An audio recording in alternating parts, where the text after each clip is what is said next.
you seen that? In that state, yeah. That's with all the sound and everything. It's amazing. Terrific. Well, there's some microphones. If you guys will start lining up, we'll take some questions in a second. Paul, tell us a little bit about some of the other cast members. We have Michelle Rodriguez coming back, who is just amazing, and I loved working with her so much on the first film. And I remember vividly on the first film the scene where we shot her in the head. She was standing on set with a bullet wound in the center of her forehead, and she said, "You know, Paul, you're really going to regret this." And she was right, because I thought, it would be so great to bring Michelle back, and finally we figured out a way to do that. So she's a big part of this movie. We have Odette Fair coming back as well. We have Colin Salmon, who was so good in the first film. And then we have the appearance of some of the kind of key video game characters as well. Leon Kennedy is appearing, and Barry Burton, and Ada Wong. Yeah.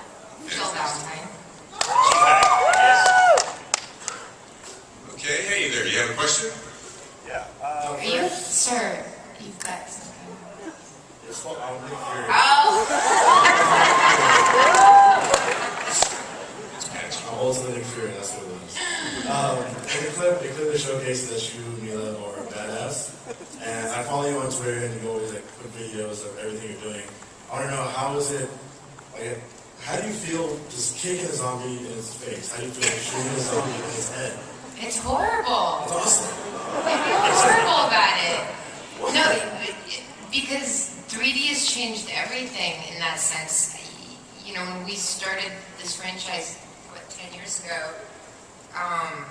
as an actor, you were training to miss so that you wouldn't hurt stunt people, and you were safe. Where now in 3D, you have to get closer and closer and closer until everybody just gets beat up, because to sell it, you now see depth. You see the space between a fist and a person's face. So that was the hardest part, was actually making contact and hitting them, like in the shots, especially where I'm doing the backflips, and just so scared to actually hit the guys. And that would, SCRW me up a lot. Sorry, I have a 4-year-old. Used to spelling everything out, but it was true. It was really difficult for me to make that contact, and I don't know. She did it though. Thank you. Hey there, how you doing? Hi, my name is Jesse, and I wanted to know, do you prefer playing a hero or villain, such as the person from Three Musketeers or your character in Resident Evil? Well, I didn't really look at Milady like a villain, per se. I mean, she was... Just misunderstood. Yes, and you know what? A modern woman living in a century that really wouldn't allow a woman to have her own finances, weren't allowed to go out by yourself, you weren't allowed to own your own property, you weren't allowed to do anything. So for me, I kind of felt like she was really rad. The fact that she could navigate this man's world on the same level as these other men around her was quite amazing. So I didn't think that she was that bad. I mean, you have to do a little murdering back then to get what you need. She's doing business. Green Lantern? Milla, first I just wanted to say thank you. A lot of Hollywood icons don't take the time to talk to their fans or do the things that you do on Twitter, posting videos and stuff like that. I was going to post something backstage, and then suddenly there's this huge sign that's like, no internet usage. Do anything with your cameras. I was like, My question was, I guess pretty much for Paul. In general, with Capcom putting out more and more Resident Evil games and expanding the universe, are you planning on doing as many movies as you can until people stop watching them? And if so... I should hope so. And if so, how much of the actual video game storylines do you plan on putting into them? We've always... I think the video games and the movies have like a symbiotic relationship. We kind of feed off one another, so we definitely take kind of story strands and characters and action scenes from the games and and they've kind of integrated bits of the movie in the games as well. So they're kind of on parallel tracks, but kind of like feeding off one another all the time. You know, both the video game franchise and the movie franchise have gone from strength to strength in terms of the amount of people playing and the amount of people watching the movies. But in terms of the movies, I mean, this is very much the beginning of the end. You know, this movie sets up what we hope will be a spectacular finale where a lot of people will die and there'll be a lot of blood spilled in 3D. Except me, right? I didn't say you died. I just walk I just off into did the that. sunset. In a really cool, Yeah, hero like sunset. with blood dripping off my fingers. Hey there. Hi, I just want to start off, you are so amazing, I'm a big fan, and I wanted to ask you, because you've played so many action females, you know, Ultraviolet, some of the older ones, how much of that is in you? I mean, obviously you like to play a role of that type, so. Well, I love martial arts, and I have quite a collection of pretty cool weapons at home that I had to put higher up on shelves now that we have a daughter. But, you know, definitely it's something I've always had a passion for. I mean, when I was a kid, it was all about She-Ra, and, you know what I'm saying? Like, I grew up with Chitara from Thundercats. Like, that was my thing. And also, my dad always wanted a son, so we would always watch boxing and Kung Fu theater on Sundays. You know what I'm saying? So I kind of grew up in that 80s reality of female action heroes and always had this dream of being a ninja warrior. So I think it was sort of manifest destiny in a sense when I took on Lilu, for instance, with Fifth Element. Great movie, great The movie. beginning of that training process that taught me discipline and taught me a love of understanding what my body can do, what I can push myself to do, and if I train long enough, that I can actually get it done. You know, that discipline of knowing how to get from point A to point B to point C and making it happen, you know, that inspired me to really want to take on martial arts as something that was a part of my life. And then, of course, when Resident Evil happened, I mean, it just took it to the next level and really gave me an opportunity to, I don't know, just do crazy things I'd never done before, and it just keeps getting funner and funner. A little more hard on the back than it was 10 years ago, but... Thank you. Hi there. Hi there. My question is for both you guys. Paul, you done Mortal Kombat, the Resident Evil franchise. You're kind of known as the video game director. Is there any other video games you want to do? And what part would Milla play? Poor guy. First. Well, of course, I've always wanted to do Donkey Kong.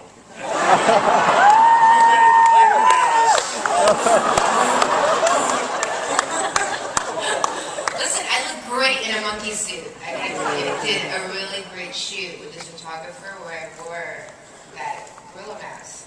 I mean, I didn't have I know, I wasn't kidding. I was wearing underwear though, so it looked really cute from behind.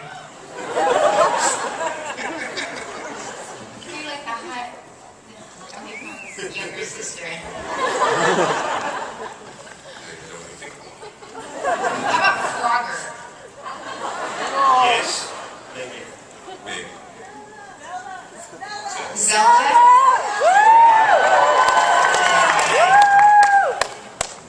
Thanks.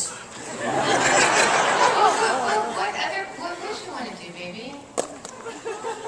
What other video games? Well, I'm kind of They very... did Halo, didn't they? No, they didn't. They didn't do They Halo? didn't do that. They should do Halo. About time. They were talking about that for a while. Is there a partner for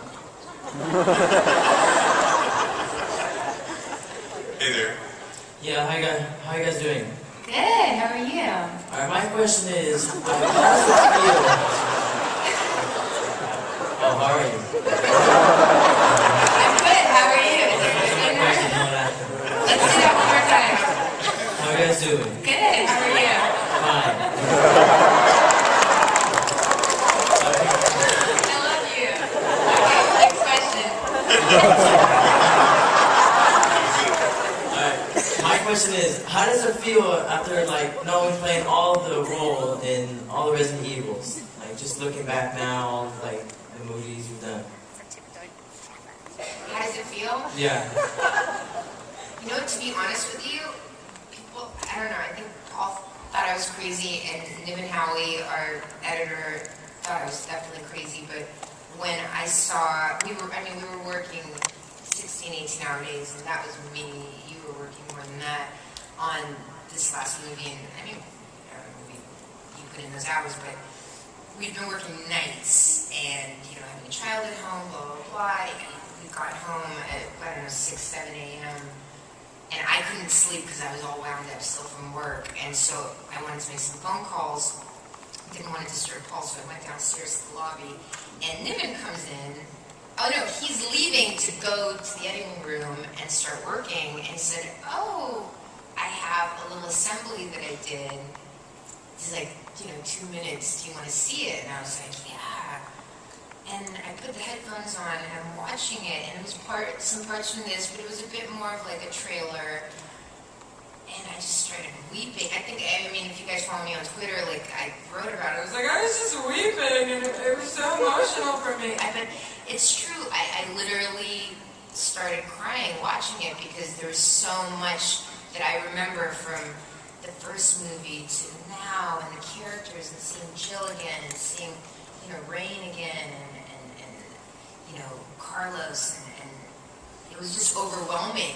And going like, how do I relate to Alice? Like suddenly it was me being Alice in real life. Like I was living her memories and going, oh my God, these are my friends that I know, but they don't know me. And it was just, I don't know, it was just so emotional. It was the craziest thing. Like it really made me feel a lot. But that doesn't mean there's not a lot of blood and shooting. This is not a movie that...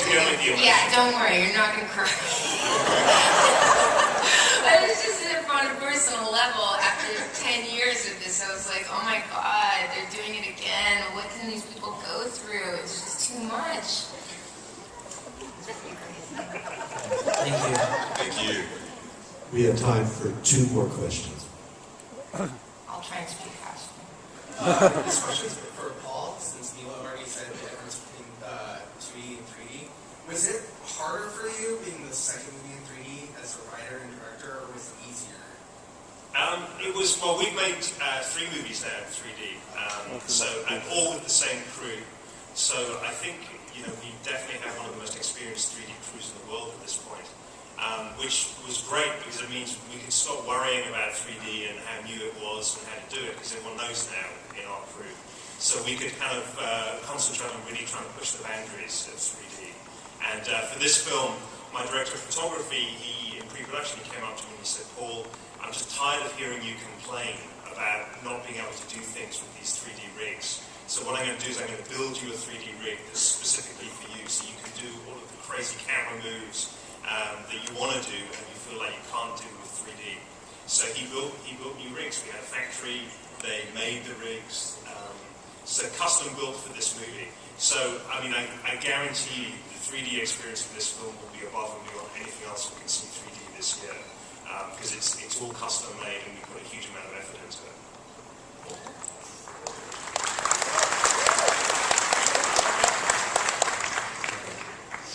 Hello. This question is for Milla. Hello. You've been in every single Resident Evil movie, and I've played all the games. So I was just wondering, with the rise and fall of like gaming versus movies, now that Paul's made this very successful franchise out of it, how does it feel knowing that it's like going to end with this big bang?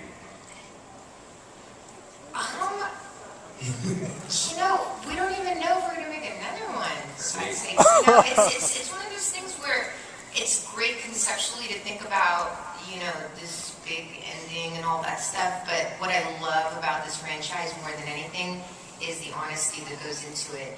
When we made the first movie, it was me playing the game with my little brother for 4, 5, 6, 7 hours a day for weeks.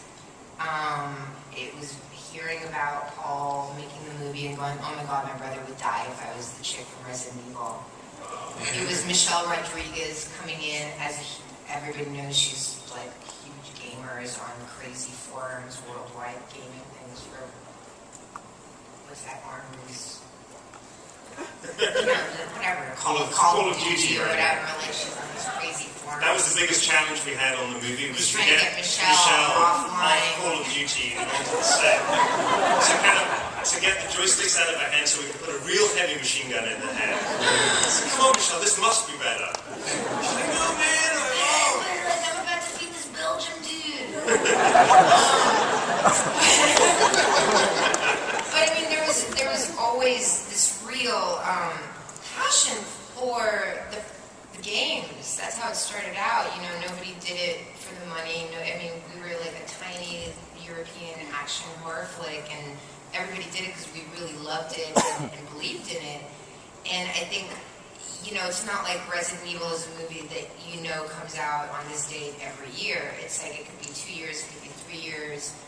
It all depends on when Paul's inspired to write a script, and that's what I find beautiful, because I think when that inspiration comes, then it's like, and 2 weeks later, it's like, oh, here's the first draft of a script, rather than having a studio breathing down your neck going, you need to get this done by this date, and, you know, which kind of makes things more of a business than of just something honest that you love and you just are inspired to do. So I think every film, it's been like, let's concentrate on this, let's make this the best we can, and if I get a great idea, I'm talking like I'm Paul right now with an American accent, and if I get a great idea, I'll write it down. You know, and do it, but it's, you know, the whole like kind of shoot things back to back, pre-planned, I don't know, if it ain't broke, don't fix it, you know. I mean, I know you've got some amazing ideas for potentially another one, but we didn't think about that when we were shooting this. It was all about that, you know, and it's always about what we're doing in the moment and making that the best we can, rather than like, I don't know, thinking about something that hasn't happened yet. Like, let's give people the best that we can right now. You know, and think about the next, cross that bridge, we'll get there. Yes, thanks. Well, this bridge is in September. What's the release date? September 14th. September 14th, Resident Evil Retribution in 3D. This time it's global. Ladies and gentlemen, Paul Painel.